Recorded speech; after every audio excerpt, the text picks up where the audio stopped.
So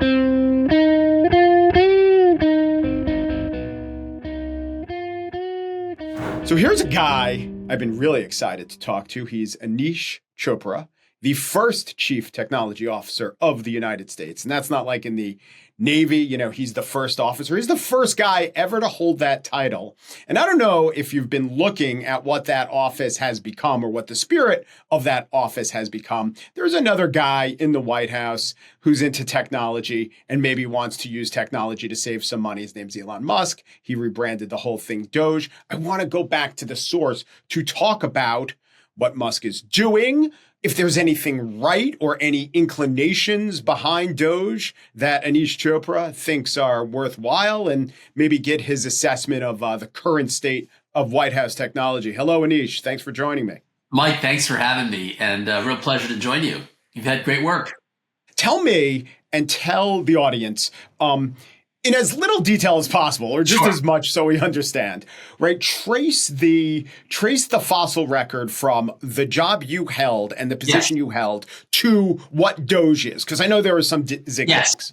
Yeah. Well, let me connect a few dots. When President Obama ran for office, he ran both on a vision for change that was going to be about political change and laws on the books, but also a commitment to making government work better, and more broadly, to ensure that technology, data, and innovation would really advance the priorities. If you remember, Mike, when he ran for president, social media played an outsized role in helping the American people self-organize and contribute to his electoral success. So there was a lot of excitement around the idea that we could upskill the way we deliver government services and engage in more collaborative efforts between the public and the private sector.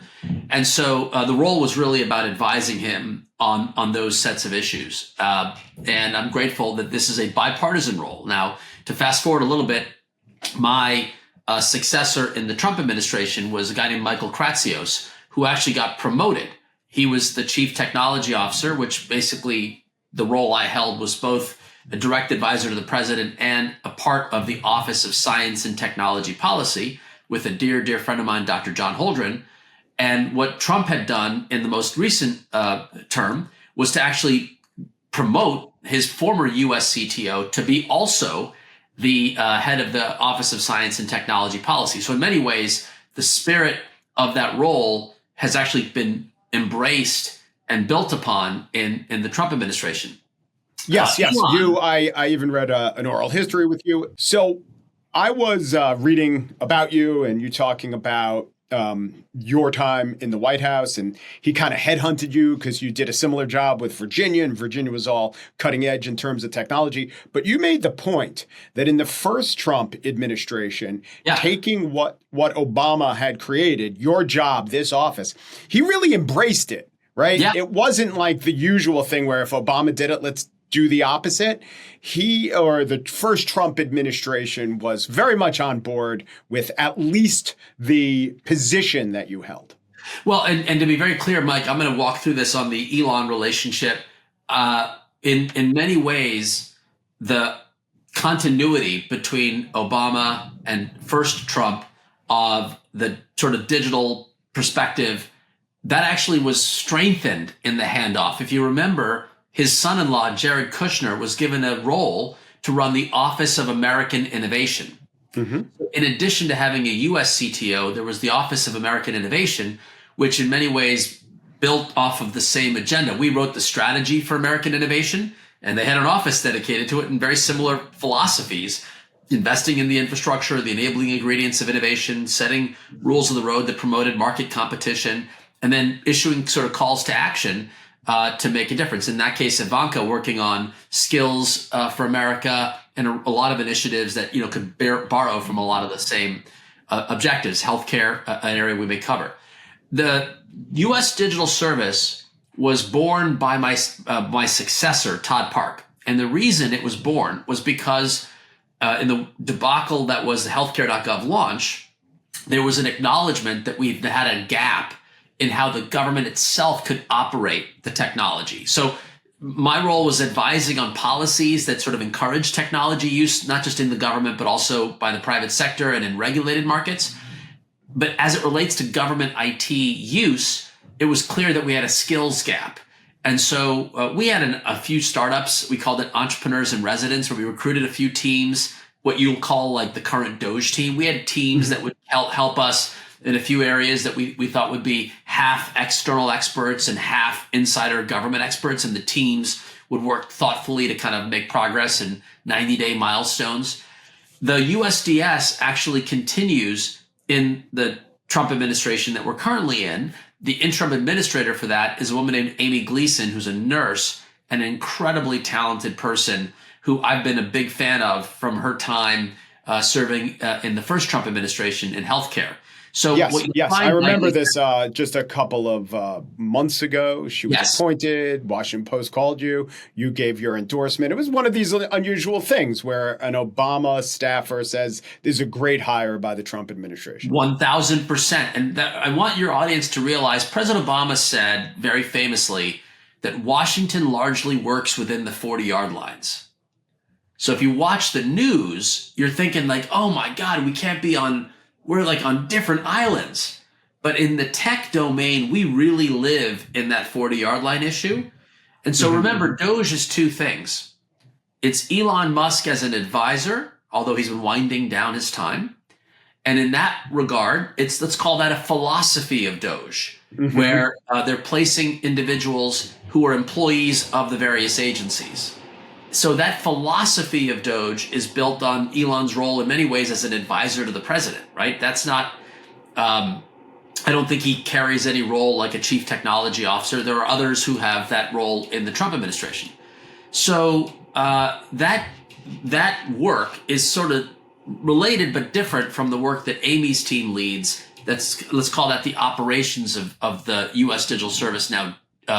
Doge service. Yeah. And I don't know if we've said it in this interview, but Doge is a rebrand. Literally, they renamed the U.S. Digital Service. So everything, well, you tell me if this is wrong, but from what I understand, everything Doge is doing is within this shell or was once just called UDS, but didn't have what Elon thought was the cool / funny Doge brand. Right, with one friendly amendment. Yes. A lot of the folks that went on Fox News, for example, that represent the kind of the Doge team as were interviewed on with case studies, those were individuals hired at the individual departments. That's slightly different from the idea of what the U.S. Digital Services teams were, where they're brought into a central vehicle and then they're assigned to projects.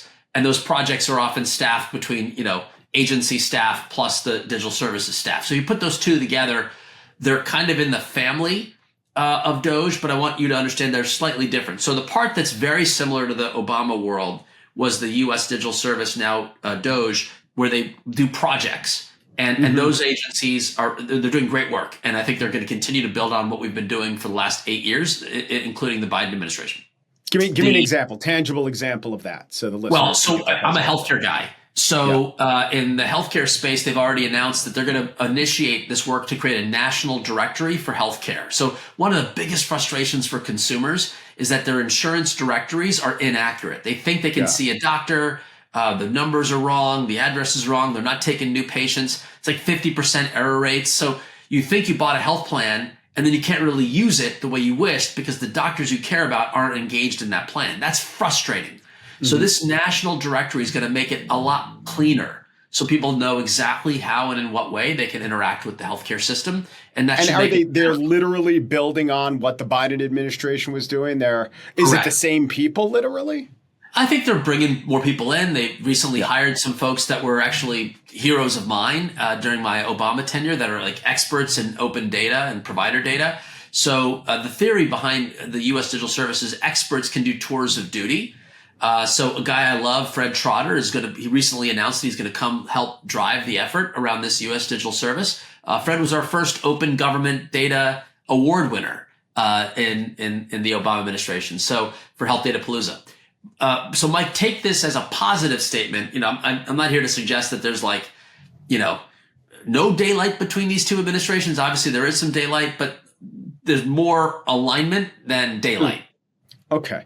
So I take it that a lot of what the UDS, I guess what Doge is doing, correct me if I'm wrong, is just to literally the E part of Doge to make things more efficient. If there's a website, the website should work. If there's information, the information should be accurate. That's not controversial. Might be hard, but it's not controversial. Right. I want to get to the more controversial things, but let's go back.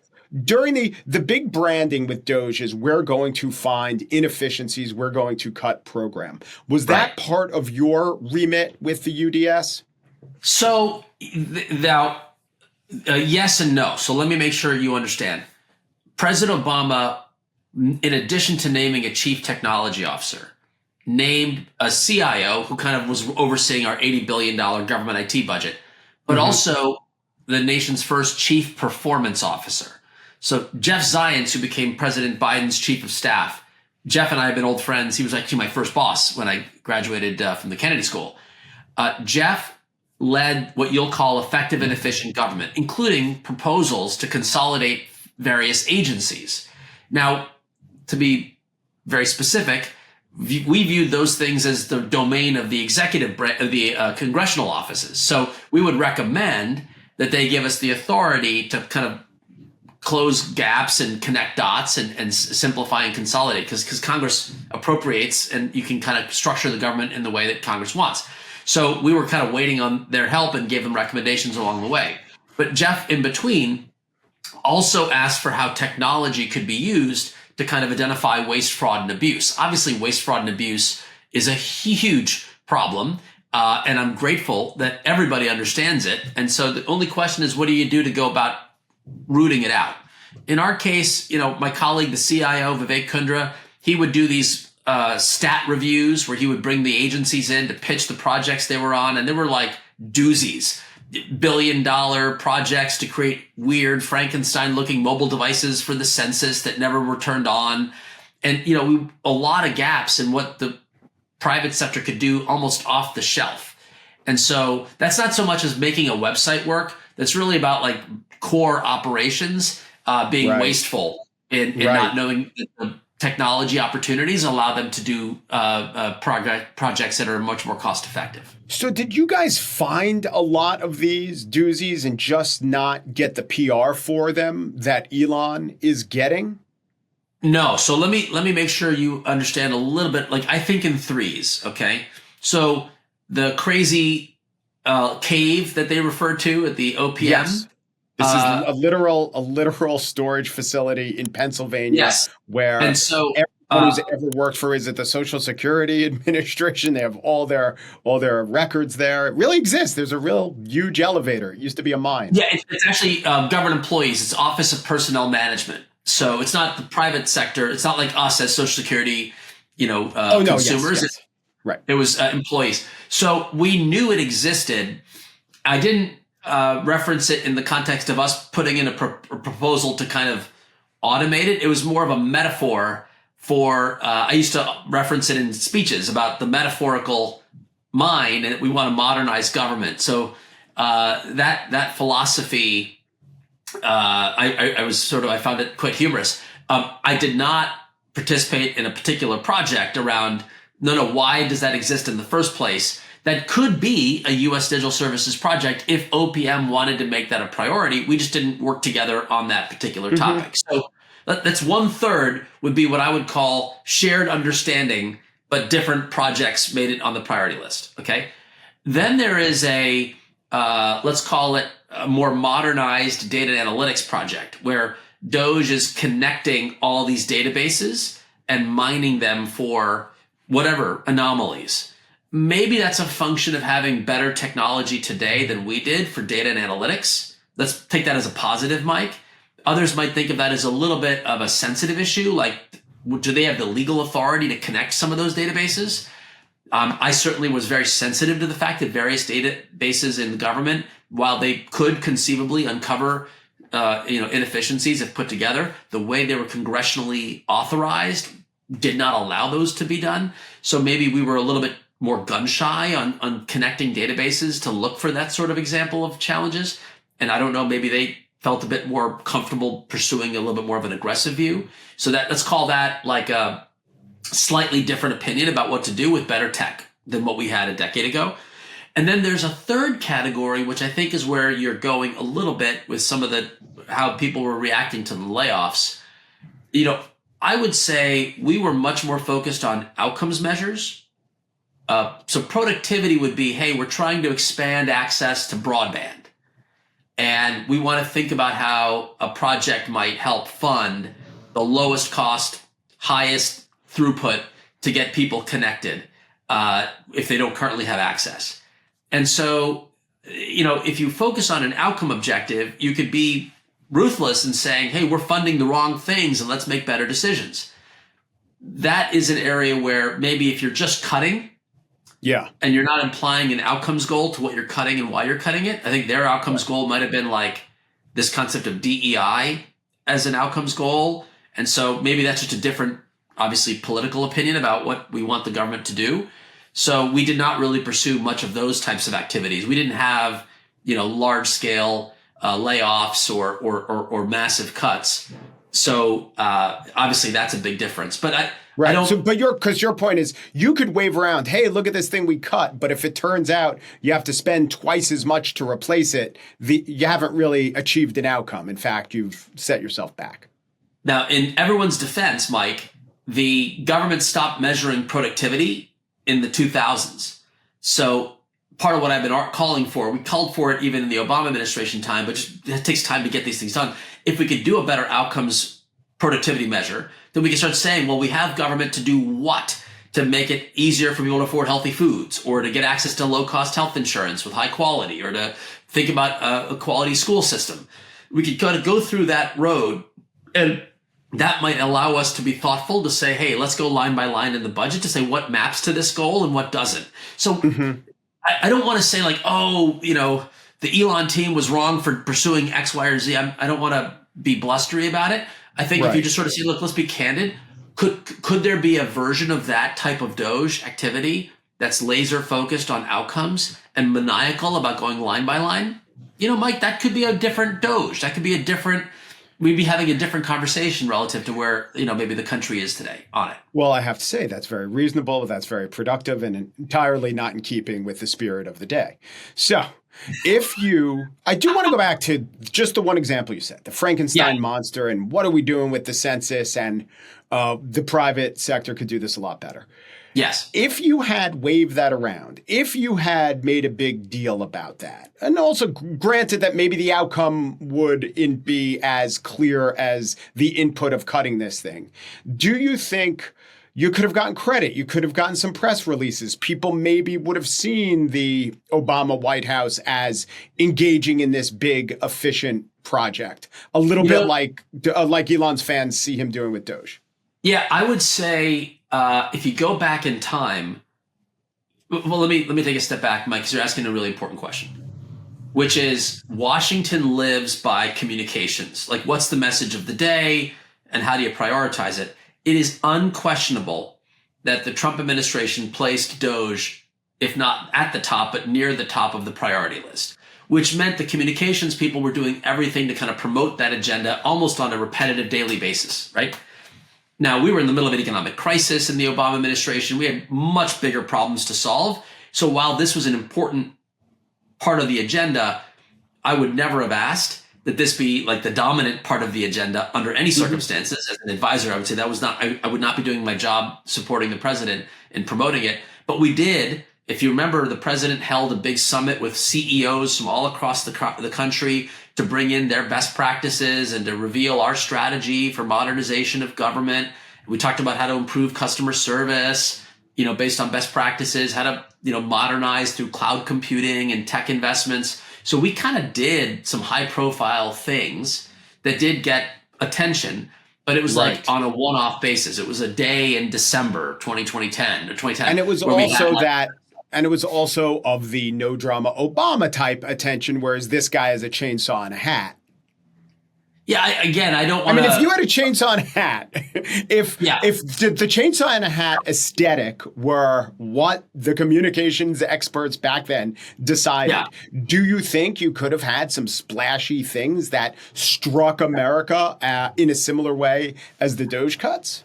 I don't think I'd be doing a good job as an advisor to the president to recommend that sort of imagery. Yeah, yeah, That's not him, and that's not us serving him and serving the American people. right, But your right. point is well taken. There's probably more we could have done or should have done to communicate the good government side of the agenda because the Hmm. president did a lot to advance it. And so it got more attention after the healthcare.gov crisis to celebrate that now there's a whole new philosophy. The creation of U.S. Digital Service in part was a big PR effort to recruit the best and the brightest to come in. So I think that part of it did work on a very aspirational message, come in to help the government, maybe a different angle than maybe, a discussion around slashing certain pieces and parts. Okay, so I'll just take the best faith interpretation of Elon Musk. Here's a guy when he was working full time with the government who got up every morning and was fired up to literally find government efficiency, to make the government more efficient. He defined it as something like, I found this program that doesn't make sense, and then maybe after a while, it turns out it does make sense. But he was really inspired to, this is the best faith interpretation, get in there and make the government more efficient. Were Yes. you and your team, and I'm not just saying, were you dedicated public servants? Do you think you had the same inspiration for the same sorts of things that the best case version of Elon Musk does? I sure hope so. Now, let's be clear. Yeah. Elon is a unique figure in our society. When he puts attention on something, maybe my dial goes to 11, if you remember from Spinal Tap, yeah. exactly. So this goes to 11. Yes. Maybe Elon goes to 15. Okay. So I don't know if I can compare me at 11 and my colleagues. We were a team, by the way. This is not about me. Yeah. And maybe Elon gets to 15. He may be better. Maybe you more focused. sleep more, for instance. Let's say that he probably jumped in as a part-time advisor, volunteer, which I think is how you'd characterize his role. I was a full-time employee, doing a job with my colleagues. I would say that he probably got up to speed and engaged at a much more intense pace than a person that's trying to balance a whole set of projects and priorities that the president wanted to advance. So, a day in the life for me, just to give you your listeners a sense of it, was the day would start with the president's sort of senior advisors gathering for ensuring we've got a perspective about the big priorities of the day and to report out actions that in our corners of the world might influence what the president needed to work on that day. So there was a lot of communication and coordination. That was sort of like a big part of the job, is just to be aware of what's happening and to give guidance to the president on the issues that were relevant for his attention. The second part was there was what I'll call an evergreen set of priorities. You mentioned broadband as we're on this video conference right now. Broadband access, the move to cloud computing, interoperability standards in sectors like health and banking and education and energy. And then, big calls to action about how do we tap the collaborative spirit of the country to help us on energy, healthcare, going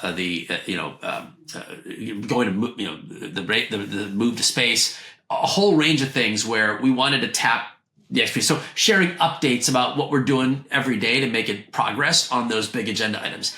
And then, Mike, there are often these sort of like unexpected challenges that emerge that require your time and attention. And so a good chunk of the time is also reacting to things that have happened to make sure that, like, okay, Harry Potter sorting hat, is this something that I got to engage on to brief the president? Is this something that I need to like let others handle and just be mindful of as a watchful waiter? That is another part of it. So if you're serving as an advisor to the president, your job is to be both an advocate for things that you think that are important to him, but also to be his eyes and ears on the issues that you're supposed to have responsibility for. The Doge example is a laser focus on one thing. So Elon was mostly focusing on that one objective 24/7, which is why it's a little bit of apples and oranges. Right. Was there anything that they found where you tipped your hat to them? Oh, a lot. Mike, part of the conversation I want to have is like, when you reached out, I said, my instinct is it's going to be pretty easy to take pot shots. Oh, the Obama guy is like, oh, well, look at how Trump's guy is doing this in the wrong way. I wanted to be careful to say quite the opposite for your audience to hear. Let's look at the positives and understand what's going on. Number one, I think for certainty, what's the no regrets set of activities? When they started tapping all the spending databases and they found all of those unused subscriptions, Yeah. for sure, that's absolute low-hanging fruit savings. Like, should we have been more vigilant in identifying those sorts of spend patterns? I believe that would have been a smart idea. Would it have been easier to have the kind of analytic tools and the current technology pipes to be able to find those without it having to be, hundreds of hours of work to find a minuscule savings in a overpaid, email inbox? Yeah, probably today it's higher ROI than it was a decade ago. But I think that was those are good uses of the technology. The other thing is some of the security and privacy issues. There's a debate about Social Security right now. There was some argument is he going to shut offices or whatever? Leaving aside the debate about whether you open or close offices, if you can call an 800 number and convince someone on the other line to change where your routing numbers are, then you are at risk of losing your benefits and having a fraudster take advantage of a situation. We have they call them improper payments, Mike, Yes. improper payments in the IRS for the earned income tax credits. When we opened up the IRS database, we had a concept called Blue Button, which is a consumer should pull their health data out. We had a version of that in IRS called Get Transcript. When we released it, the headlines were I wouldn't call them fraudsters, but hundreds of thousands of accounts had the credentials of the individual misappropriated. So someone other than, say, Mike or Aneesh was logging in as either of us and interacting with our data. And so they didn't hack the government database. They stole credentials and logged in. But the security and privacy standards at the time kind of allowed anybody who had your username and password to get in and do stuff. Well, today we have multi-factor authentication and we have all these new what's called NIST IAL2 standards. So Elon is imposing or encouraged the adoption of those sort of technologies. So now when you're interacting with the government around your benefits, better to have some kind of proof of identity or verification of identity. And so that to me is a no regrets decision. Also, we launched NSTIC in the Obama administration, the Secure Trusted Identities in Cyberspace. The predecessor technology recommendations are what Elon and his colleagues are implementing at Social Security. And I presume it'll happen at IRS and others if they haven't already. So, Mike, I want your listeners to feel like this is not a popcorn podcast of let's hear Aneesh hit the greatest hits. Bam, that was wrong. And bam, that was awful. And bam, that was evil. No, actually, guys, pay attention. There's more good than bad as you piece the storylines together. And I think a lot of it is bipartisan and really focused on things that should be getting the attention now that we have emerging technologies to make that type of work easier to execute. Is there something about the go fast and break things, or don't be afraid to break things ethos that allowed Doge and Elon to achieve those gains? I think I would not characterize what they said as go fast and break things. I think what I would say is they had a maniacal goal. They were laser focused. They were maniacally focused on that $1 trillion goal. So what that meant is when you had a goal, we did not establish a goal anywhere close to that.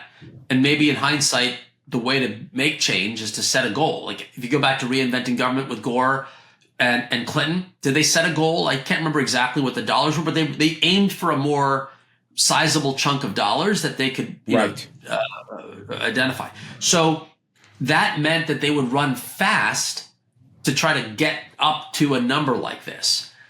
Now, obviously the downside. And the number from what I heard, and this was the 100-day in number, so it's dated, wound up being they wanted the trillion. They said documenting 160 billion. If you went through that with a fine tooth comb, it was much less than that. But as you're saying, they achieved some, and maybe they wouldn't have achieved as much of that if they didn't have the big pie in the sky goal.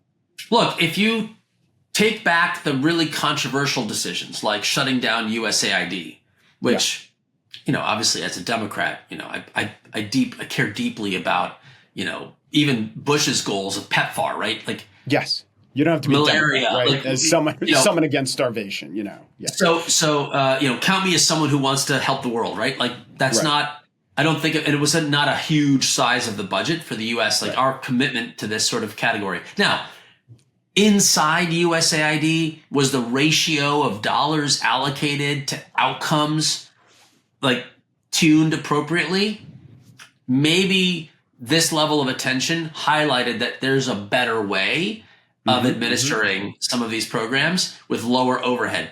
But so leaving aside that action, which I thought was very, that's on the extreme. I think the principle of 160 billion, how much of that would we have celebrated and would like to see taken out of the ongoing budget? What number is it? Is it a third? Right. 40%? It's not zero. So let's say charitably, there's $100 billion that was identified in this process that won't really hurt outcomes and might actually get us more efficient.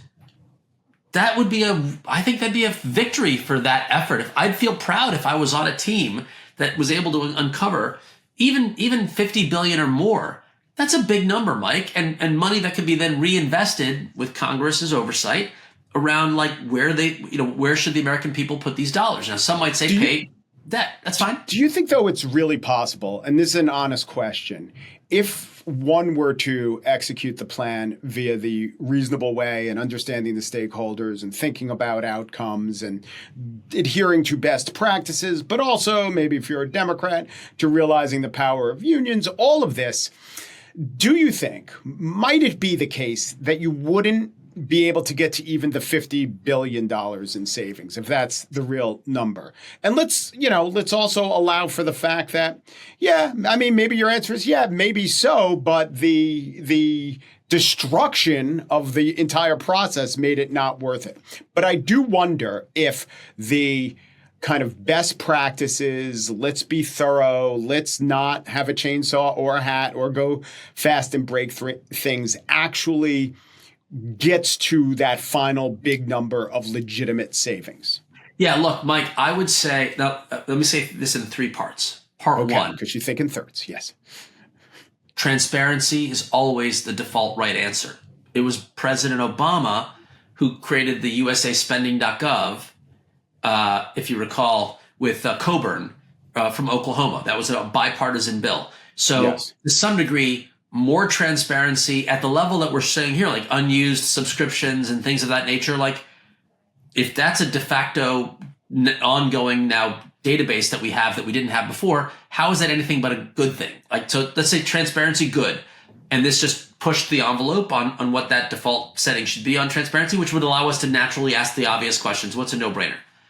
I think the next question is outcomes. So if you remember when Doge was first announced, a bunch of Democrats, including my dear friend Ro Khanna, were like, we're in. Like, let's focus on where can we get agreement. Like, we probably, if you looked at the military, you would say, hey, we've spent a lot of dollars on a form of combat that might be a little outdated in a world of drones and much more bottom-up, war scenarios.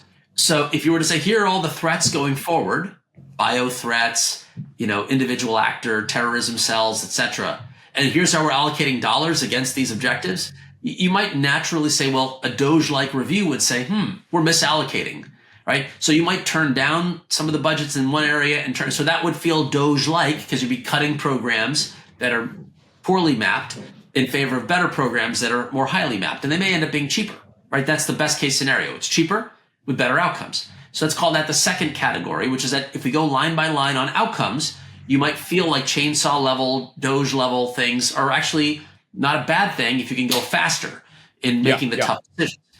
And then I think there's a third category, which is, maybe we would turn the page on and say maybe that was not the right category, which is to say, let's just take out large swath. I mean, I think if you looked at not the firings is the wrong word, but the whole workforce separation issues, structurally, I think they lost all of the new, potentially even more talented and better qualified individuals Right, because the rules are you could, if someone's on probation, you could get rid of them. But if they're on probation, it's probably because they were newly hired and therefore maybe had new ideas, new blood, were actually cheaper in terms of longevity, Right. all these reasons. Yeah. So if you optimized for knowing those things, if that was like if there was a future AI workforce planning type system, you're like, I want to cut 5% of the workforce. You might want to say, well, wait a minute. The current rules don't make it such. Let's go to Congress and ask for authority to change those rules to do da da da da da, and then you can execute the plan in a way that's not as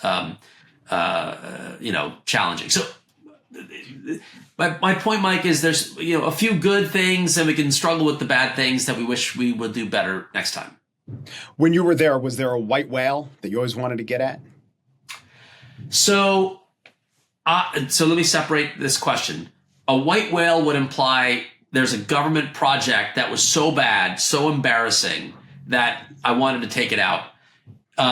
Because my role was advising the president on his priorities, a lot of where I was, Mike, was to think of it like as a new product development type role versus a run the existing car type role. So my advice to the president was around the growth, the new, the where do we make the progress and the change.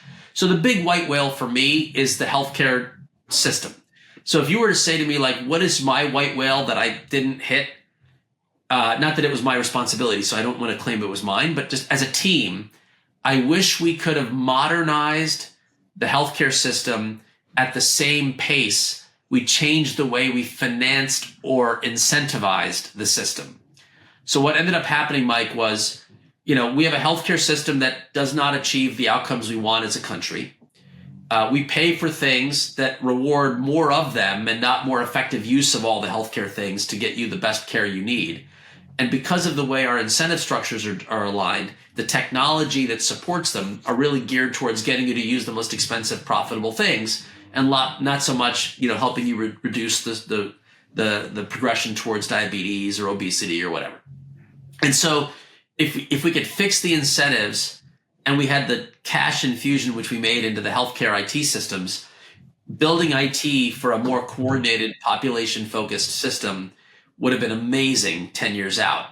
Instead, we've kind of undershot the benefits of all that IT because it was really tuned towards the current fee-for-service system, which wasn't being more productive in a fee-for-service system means more people are running through your high-cost machine, not that you're making the machine a lower cost, a better outcome. So that was my white whale that I still spend my time on today.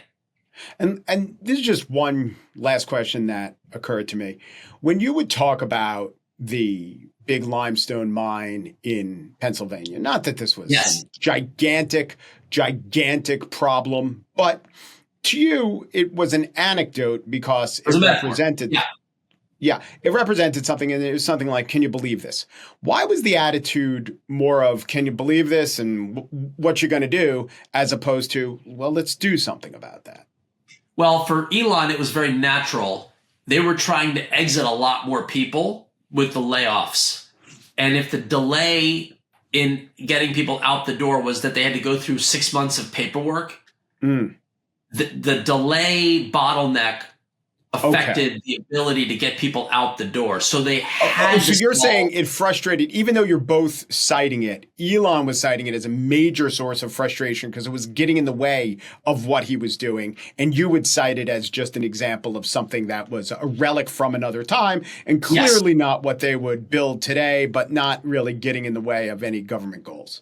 Right. And so to be clear, we had working groups on streamlining process to I remember, the chief performance officer had a day where the 1,000 steps you have to go through to either come on to the government or leave the government was laughable at how bad it was. So I'm not saying that we didn't have working groups on the problem.